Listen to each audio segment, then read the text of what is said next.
So those were the highlights of the India-Cyprus strategic partnership over recent years.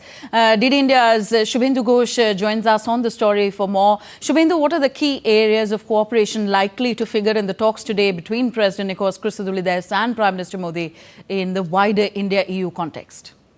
Good morning, Tanvi. There is a great deal of optimism around the visit of President Nikos Christodoulides of Cyprus to India. There are a host of areas where the two countries converge, their worldview, their priorities converge, whether we talk about trade and investment, whether we talk about exchange and investment in technology.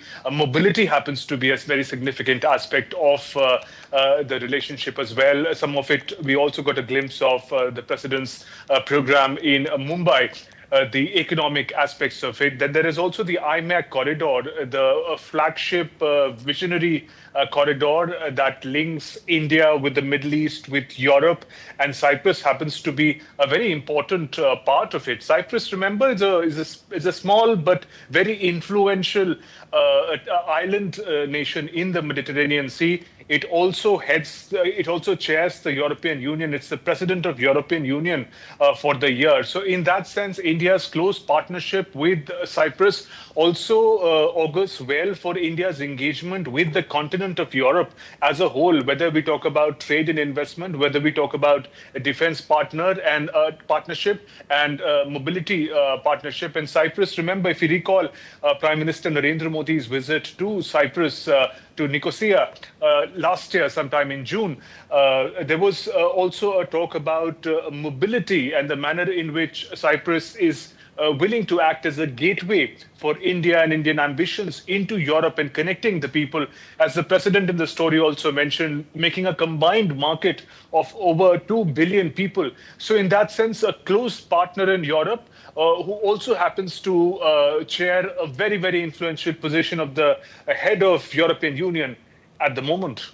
Tanvi? Yes. Shubhendu, could you expand that for us, the India, Middle East, Europe economic corridor? How do India and Cyprus converge on the themes of multilateralism and IMEC? That's right, Tanvi. Multilateralism is a common vision for both Cyprus and India. They've had challenges to their sovereignty. For example, there is the Cyprus question. A short background would be that the entire island of Cyprus is not under the control of the Cyprus government. Part of it is said to be occupied by the Turkish government. So there's a decades-old issue, and India supports Cyprus to have complete sovereignty and control over the island nation. So in that sense, multilateralism, having a right to sovereignty, especially also in the international waters, open movement and freedom of the seas, those are issues in which the two nations converge. IMEC happens to be a very ambitious corridor, which is going to be linking the markets, the people of India, of the Middle East, of Europe as well. It's also going to offer itself as an alternative supply chain and trade route.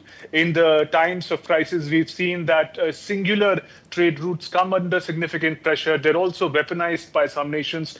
So in that context, IMEC, although it is still in its nascent stage, it is taking shape. But all these friendly countries of the region, Cyprus in this case, happen to be very, very important part of this IMEC route. And when it does come into shape, then India would have a direct movement of goods and people from India to the Middle East, to Europe, and vice versa. It's going to be a combined market, a very, very significant step towards ensuring the challenges, economic challenges, strategic challenges of the future are going to be met with like-minded nations of the region. Tanvi? Okay, we look forward to these talks and more updates coming from your end. Thank you very much, Shubhendu Ghosh, for joining us on the story.